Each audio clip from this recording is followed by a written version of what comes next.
আমি জল দিয়ে দিব।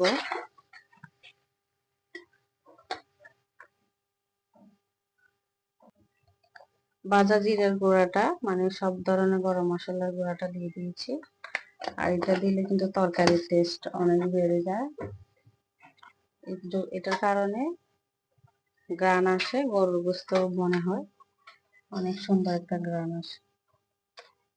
কেমন হয়েছে অবশ্যই কমেন্ট করে জানাবেন। ভালো লাগলে লাইক কমেন্ট দিয়ে পাশে থাকবেন। আসসালামু আলাইকুম, আশা করি সবাই ভালো আছেন। তো আমিও ভালো আছি। চলে আসলাম একটা রেসিপি, মানে এটা তো সবাই জানেন রেসিপিটা কেমন। সাধারণ একটা রান্না নিয়ে আসলাম। তো আপনাদের কাছে যদি আমার এই সাধারণ রান্নাটাও ভালো লাগে অবশ্যই লাইক কমেন্ট দিয়ে আমার পাশে থাকবেন। আসসালামু আলাইকুম, ব্যাক টু মাই চ্যানেল। আমি লাভলি আক্তার বলতেছি, কিন্তু আমার আইডির নাম মোছা, এটা আমার ভাইয়ের নাম, যার কারণে দুই রকম। তো কেমন হবে আমার রান্না, যদি ভালো লাগে অবশ্যই লাইক কমেন্ট করে আমার পাশে থাকবেন।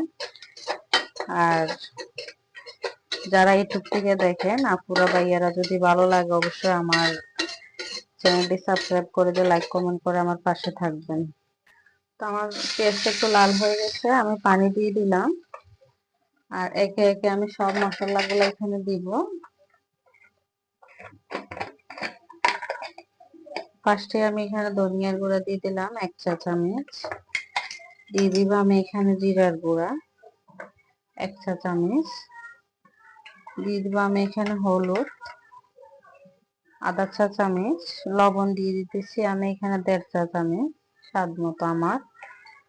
দিয়ে দিব আমি মরিচের গুঁড়াটা 2 চা চামচ দিব। মরিচটা যেহেতু আমি ঝালটা একটু বেশি খাই, তার জন্য আমি একটু বেশি দিব। তো ভালো লাগলে অবশ্যই দেখবেন। আর তার সাথে দিয়ে দিব আমি এখানে রসুন বাটাটা 1 চা চামচ। দিয়ে আমি ভালো করে মশলাটা কষিয়ে নেব। গোস্তগুলা ভাজা এই পর্যায়ে আমি দিয়ে দিলাম। আর যেহেতু গোস্তগুলা ভাজা, এতটা কষাতে হবে না, যার কারণে আমি একসাথে এখানে আলুটাও দিয়ে দিব। এখন আমার আলুগুলো কেটে দিয়ে দিয়েছি, তো আলুগুলো আমি দিয়ে দিলাম এখানে। সুন্দর করে এবার আমি কষিয়ে নিব। একসাথে আলু আর মুরগিটা কষানো হয়ে গেলে এটা টেস্টটা ভালো আসবে।